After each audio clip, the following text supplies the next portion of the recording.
पखाल कंसा आम ओडिया घर खाद्य आम परिचय आम परंपरा किंतु पखाल कंसा सांग को आउ किसी जो सरंजाम बा जो खाद्य रही ताहा नले पखाल मजा फिका फिका लगे ता माछ कथा कहतु सुकुआ कथा कहतु बा आम ओडिया घर जो भजा आम रोसे कर से कथा कहतु ता सहित माछ भजा जो भाव होची चिंगुड़ी होची ता सहित पणसर भजा कलरा भजा ए सब पखाल से स्वाद को आहुरी बढ़ई थी आ ये स्वाद बढ़िया सांग को लोक मान को आकृष्ट करे कि पखाल आमे खाइबा आज हुए तो सहरिया लोक पखाल खाऊथिबे किंतु गाँ रे घरे घरे पखाल वर्ष वर्ष चली आसुची से सकाळ जलखिया हो बा चाष जमीरु फेरिबार समयटा हो सभी पखाल खाया पसंद करते आमे भी जो अच्छु ये एक होटल मैनेजमेंट इंस्टीट्यूट जो छात्र माने शिखुचंती रोसई करबा आम ओडिया घर रोसई करबा आज जेहेतु पखाल दिवस पखाल सांग को कौन कौन रहा दरकार कौन को भल लागिवो ताहा शिखुचंती आम सहित अच्छंती सर राकेश सर अच्छंती जे पिला मानकु शिखौचंती आम देसी खाना ओडिया घर खाना तांको सहित कथा जानिबा पिला माने कौन कौन शिखि सरलेनी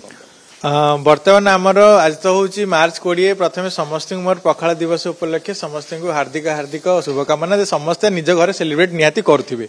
किंतु जेतु आम ट्रेडिशनल फूडटा आउ समस्त होटल मैनेजमेंट कॉलेज आसती टिके वेस्टर्न कल्चर फूड शिखापी किंबा आमर टिके बेकरी शिखापी कि अलग अलग जहाँ भी शिखापी आम कॉलेज होटल मैनेजमेंट कॉलेज आमर Biju Patnaik hotel management college आमर ट्रेडिशनल फूड भी शिखाऊँ इभन आम इंटरनेशनल कुजिन भी शिखा जाऊँगी किंतु पखाल दिवस को सेलिब्रेट न करवा ओडिशा रहीकि एटा तो गोटे माने खराब हो ना कि आम समस्त सबू जाक पिला पूरा ट्रेडिशनली केमिति माटी सर्व करा जिवो केमिति आपन सुखुआ भजा हबो सुखुआर सफा करिया प्रणाली से सबू जिंस पिला माने शिखुछन एबे जहा बनौचंती कहबे कि कोन कोन हम ओडिया घर खाद्य वर्तमान हमर सुखुआ बेसर एठी चलची बेसर भजा चुंगुड़ी सुखुआ भजा चलची सेठी चुंगुड़ी रो चुड़चुड़ा हबो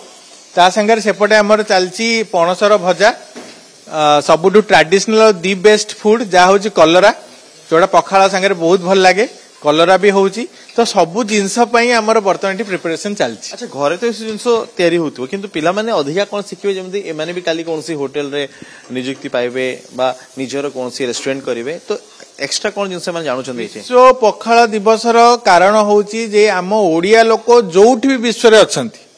जो होटल रे अछंती जोठी भी अछंती सेठी ए सब दिवसटा निहाती सेलिब्रेट हवा दरकार that is the main M and objective यदि आम यंग जेनरेशन को आज न शिखेबा काली आम पखाल बिल्कुल इंटरनेशनली ट्रैवल करि परिबो नाही एबे धीरे धीरे से अंतर्जातीय हेई सलानी आम खाद्य आगुरु थिला एबे आहुरी एनहांस हे गेला सेटा जो खाद्य हम देखछु खाद्य जति सुंदर हेताओ कि ताको टिके सजाय दिया जाए आउ टिके सुंदर लागे खाया पे बेसी मजा लागे एठी हम देखछु किछि माटी पात्र रे तयारी कराई छि कंसा पखाल कंसा से लेंबू टिके दही टिके लंका धनिया पत्र पड़ी आख पाखे सब रही आम ओडिया घर खाना जहाँ आमिष खाऊा लोक तो बेस आकृष्ट कर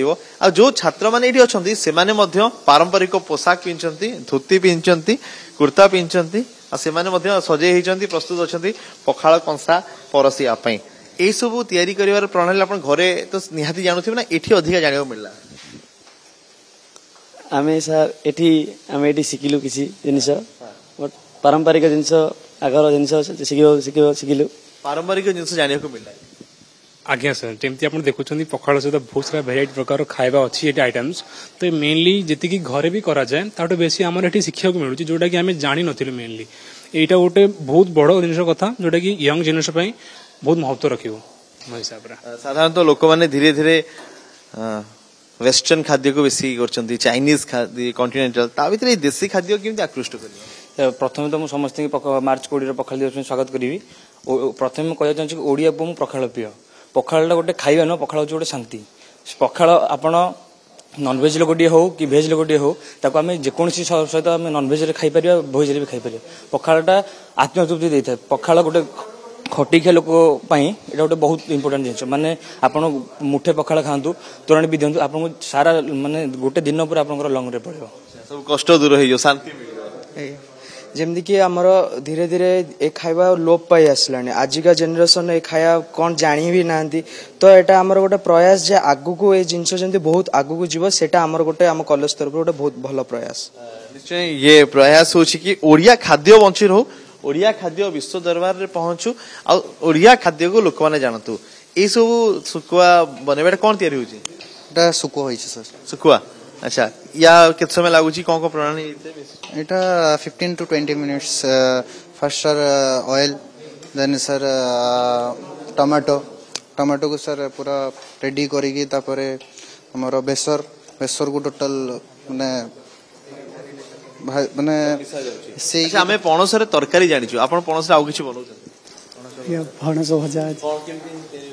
और बेसन में बेटर बनाला मसला पर पणस को सिझा होता हल्दी लंका गुड़ी पकाई तापर पणस सहित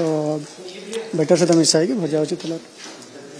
जेमथि आमे कहउतलु कि बड़ बड़ रेस्टोरेंट कथा कहतु तारका होटल कहतु सेठी लोक माने निहाती खाया पे जिबे निज ओडिया खाद्य खाया पे पसंद करिवे आ एठी ए खाद्य जतले प्रस्तुत होउची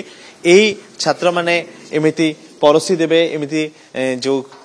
पारंपरिक पोशाक सहित पारंपरिक खाद्य जहाँ मन पकेबा आम ओडिया संस्कृतिर कथा ओडिया परंपरार कथा और जो माने ई छात्र माने माने काली जतले कोठी निजर रेस्टोरेंट करिवे बा कोठी चाकरी करिवे से माने सहज जानि परिबे ओडिया घरर खाद्य बनेबा किभली प्रणाली की व्यवस्था रही ता मध्ये जानिबे अंततः आज समस्ते पखाळ दिवस रे पखाळ सहित ए सब खाद्य खाउचंती आ ओडिया खाद्य को मध्ये मने पकुचंती विश्व दरबार रे मध्ये पहुंचुचंती भुवनेश्वर वीडियो जर्नलिस्ट मानी नंदन गोसा अनुज दास कनेक्ट न्यूज।